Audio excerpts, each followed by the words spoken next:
John, as we meet today under the umbrella of trade diversification, there is an Indian Minister of Energy and about 150 Indian business people currently in Ottawa, and I think they go to Toronto tomorrow, later in the week. Uh, wouldn't be characterized as Team India, but they've come at the invitation of the Canadian government to take a real close look at business opportunities. And it was announced, I think, this morning that there will be a Team Canada mission later in the year go to India. Now, at the moment, two-way trade between our countries is $9 billion a year. It's significant, not huge.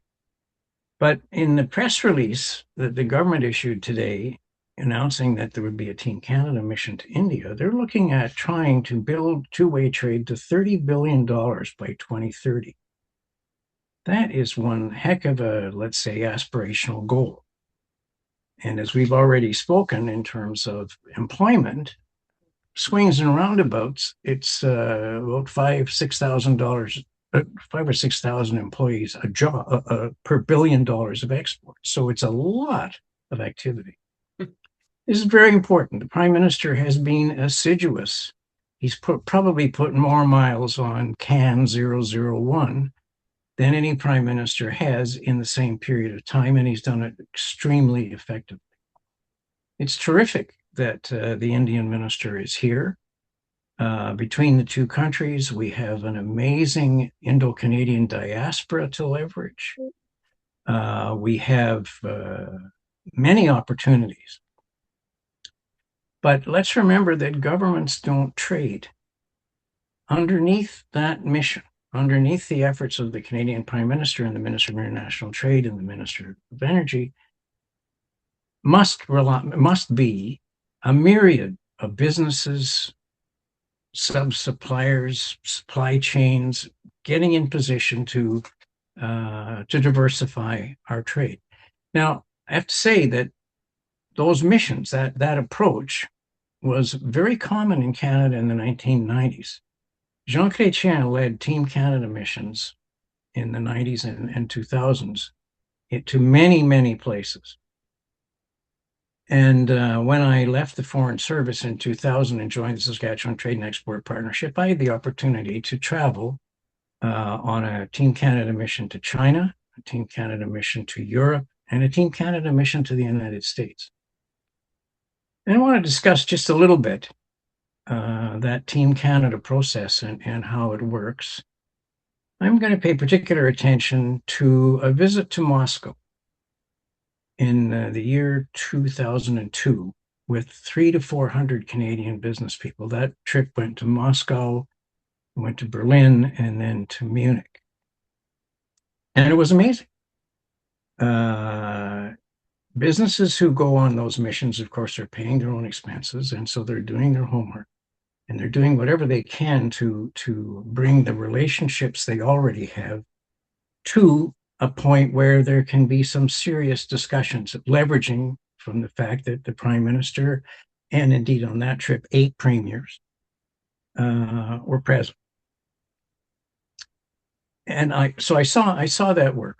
And the other small point, and this just goes to a conversation that I had in the final banquet, which was held in Munich a few days after our visit to Moscow. And I'm sitting at a table with German business people, and there are 8 premiers there, the Prime Minister, whatever, the President of Germany. And the German guests at the table were saying, well, this would never happen in Germany. Our state presidents would never travel with our chancellor. And I'm thinking to myself, oh, isn't that interesting? It means the collective effort it's not as common as we think. Now, the final banquet in Moscow was held on the ice surface in the arena where the final game of the Canada-Russia hockey series was played. The first And one. that's right, 1972. And you give me 1 second.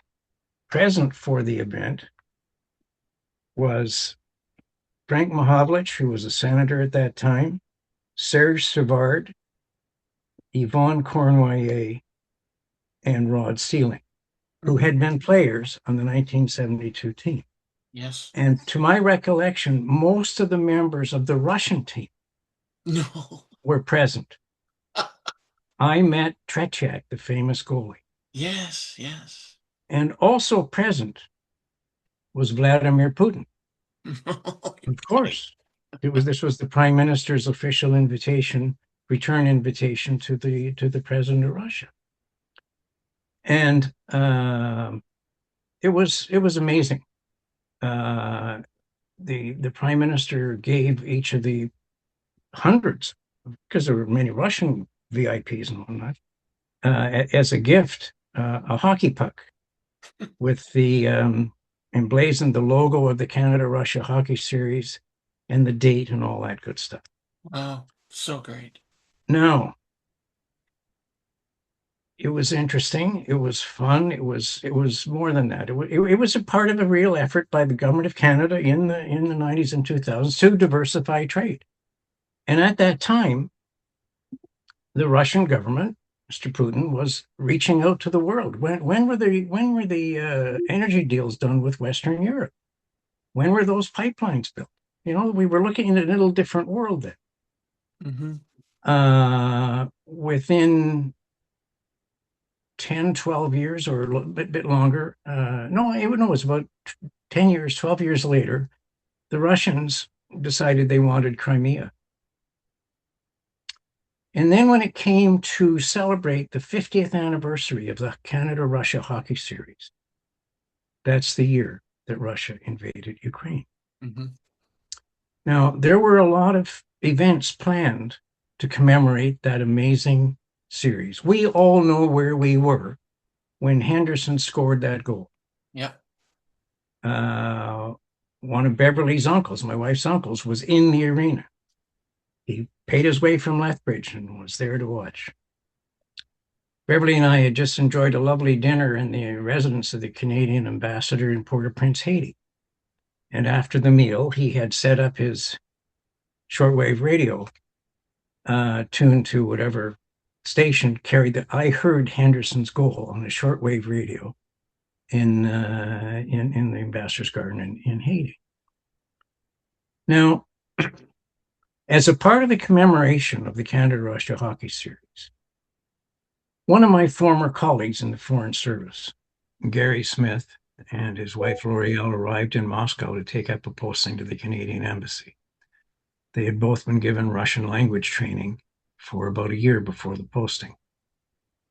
Gary was the third secretary in the political section, and there was going to be possibly this hockey series, and we got to have somebody in the embassy who kind of is putting stuff together and preferably speaks Russian. Gary Smith, that was his job. Gary Smith died last week. He had served this country with great distinction. His last assignment was Canadian ambassador to Indonesia. He became a vice president of York University. But as part of the celebrations of the 50th celebrations of the Canada-Russia hockey series, he wrote a book, Ice War Diplomat.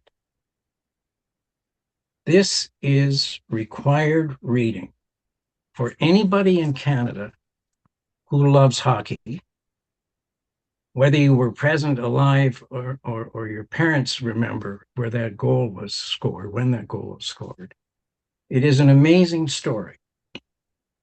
It puts into context the risks of very high level contacts of trying to shape the world, because at the time of the Team Canada mission in Russia, things were looking pretty good. Russia was a very strong trading partner, and there were very many interesting agreements and operations between the two, as Russia was becoming a strong partner in Western Europe. Then things changed. Gary's book was written for the 50th anniversary. But as he told me, and I should say the inauguration of the book was at Monroe's Books in in 2022. But I knew Gary, and so you'll appreciate that I reached out to him and said, would you speak to our Rotary Club in Sydney by the Sea first, which he did. And so the actual launch of the book took place at my Rotary Club. And John, we would have interviewed Gary had he not passed away last Wow. week.